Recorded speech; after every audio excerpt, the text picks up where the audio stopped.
بسم اللہ الرحمن الرحیم۔ میرا نام ہے عبدالوحید مدنی۔ آپ دیکھ رہے ہیں وحید مدنی چینل۔ الحمدللہ ہم تجوید کے ساتھ قرآن مجید سیکھ رہے تھے۔ سب سے پہلے ہم نے آپ کو بتایا تھا تجوید کی ضرورت و اہمیت کیا ہے، اس کے بعد مدنی قاعدہ سٹارٹ کیا ہم نے، الگ الگ لیسن کی ویڈیوز تیار کی، اس کے بعد پہلا سپارہ سٹارٹ کیا تھا، 3-4 آیات مقدسہ کو تجویدوقرآت کے تمام رولز کو فالو کرتے ہوئے جو ہے تلاوت کرتے تھے، تو بالکل آسان انداز میں سمجھا کے ہر لفظ کو۔ تو اس کے بعد ہم نے پہلا سپارہ مکمل کر کے 30ویں سپارے کی جو ہے آخری صورتوں سے ہم نے سٹارٹ کیا، تاکہ یہ صورتیں بھی ان کے بارے میں بھی پتہ چل جائے، تجویدوقرآت کے تمام رولز کے بارے میں۔ تو انشاءاللہ عز و جل آج ہم تلاوت کرنے جا رہے ہیں سورہ کوثر کی۔ اس سے پہلے جتنے بھی اسباق ہو چکے مدنی قاعدہ مکمل، اس کا جو ہے لنک آپ کو ڈسکرپشن میں نیچے مل سکتا ہے۔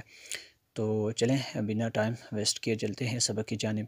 آج کا ہمارا سبق دیکھتے ہیں، پہلے جوڑ کے ساتھ پڑھیں گے، اس کے بعد تھوڑا جوڑ کے ساتھ پڑھیں گے انشاءاللہ، اس کے الگ الگ لفظ کو سمجھا کے پھر اس کے بعد حدر میں پڑھیں گے۔ سورةالکوثر ہے، اس کی 3 آیات مقدسہ ہیں اور 1 رکوع ہے۔ بسم اللہ الرحمن الرحیم۔ حمزہ نون زیر ان، نون الف زبر نا، ان، یہ جو مد ہے یہ مد منفصل ہے کیونکہ حمزہ دوسرے کلمے میں ہے۔ ان، حمزہ عین زبر آ، تو یا زبر طوی، نون کھڑا زبر نا، اعطینا، کاف لام زبر کل، اعطیناکل، کاف واو زبر کو، سا زبر سا، را زبر را، اعطیناکل کوثر، انا